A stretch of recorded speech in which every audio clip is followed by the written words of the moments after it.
Fellow family, it's poppin'. It's your man Alex, and I have a really important and relevant video I want to share with you right now. Now, before I get started, I want to say that I'm a very positive person. I choose not to focus on the negative noise of the world, but it's good to be aware of it and conscious of the goings on behind the scenes.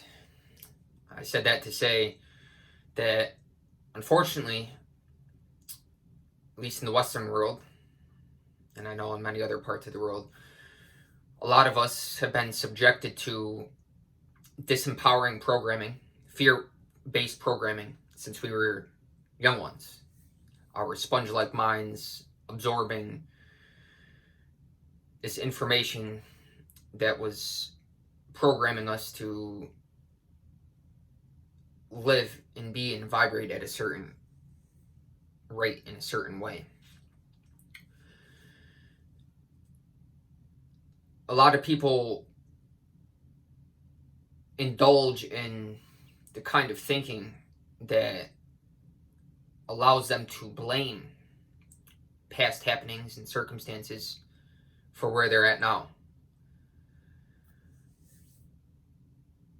This kind of thinking is what prevents people from making changes in their life and changing the trajectory of their life's path. It all starts within. Now, the futility of focusing on and blaming the past can be likened to an analogy that I was just writing. As I mentioned in a couple other videos, I'm currently working on a book right now. And it's a process, I'll tell you that, man. I'm simultaneously learning about myself and losing myself in the process. Finding myself and losing myself.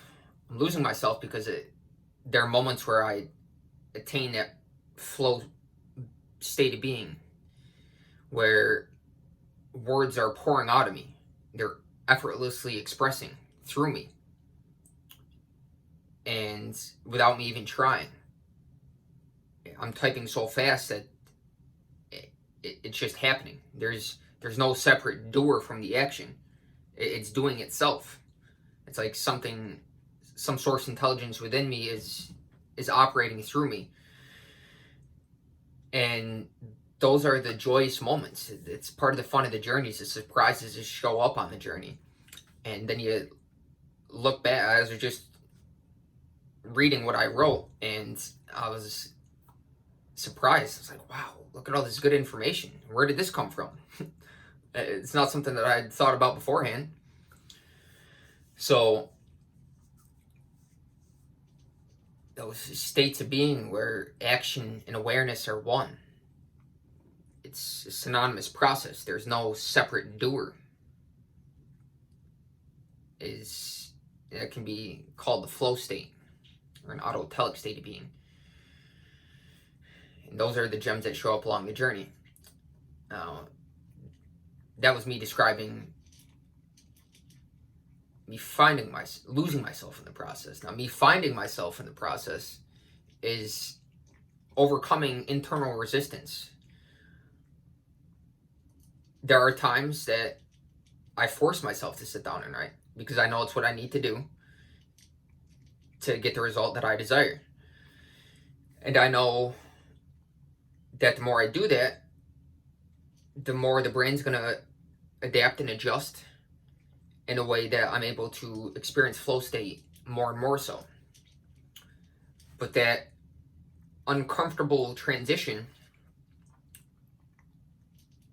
is what deters a lot of people from making the change and doing what they need to do to get the result that they want and attain a flow state more and more so as they get the result. And it doesn't happen overnight. It's a process. That's part of the beauty of it, because based on the contrast, we're able to appreciate much more the flow state once we understand that the work that it took to get there. So I was just writing an analogy, which is a symbolic representation of the past and how it's futile, irrelevant to focus on the past and blame it for where we're at right now. So the analogy I wrote is something along the lines of imagine you are standing outside on the ground and looking up at an airplane overhead. And as it's flying, it's leaving a contrail that dissipates as the airplane continues to fly. Now, the past can be likened to that contrail. And we are what is powering the airplane to keep going in a certain direction. Our thoughts.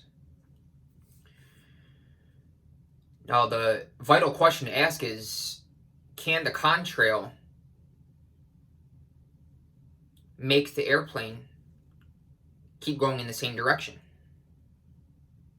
And the answer is no. Of course it can't.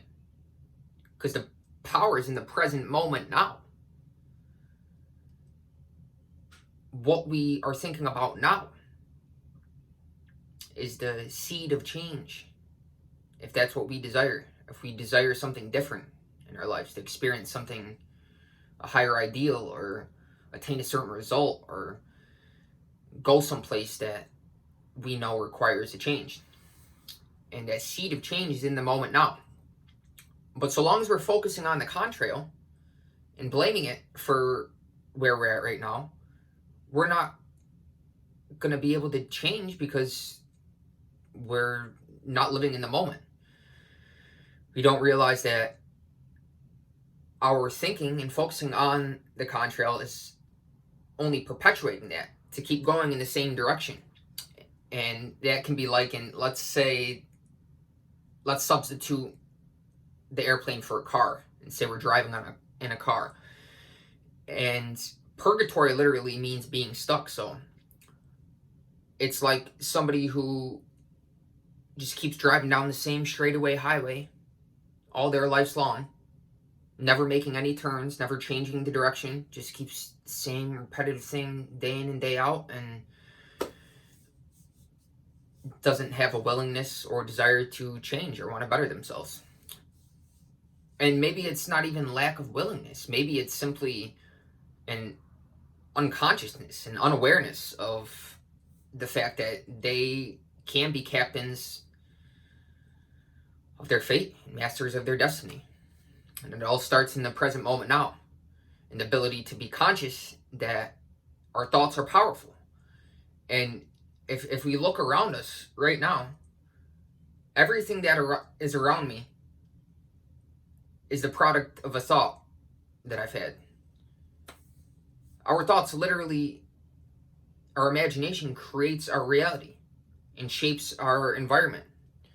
So understanding that automatically allows us to have a heightened sense of awareness and consciousness, and realizing that our thoughts are powerful and have the ability to manifest and attract that which we want to experience in our lives.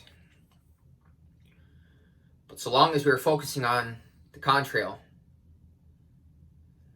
the past, we will never be able to change the direction that the airplane is flying. Anyways, that's the message I have for you today. If you enjoy the story, I'd appreciate if you like, comment, subscribe. Show me some love. I show my gratitude by sharing what I have to say with you guys. It's been impactful for me, and I know it will be for somebody on the receiving end of this. So give me some feedback. Social currency, it's free. I'll see you in the next one.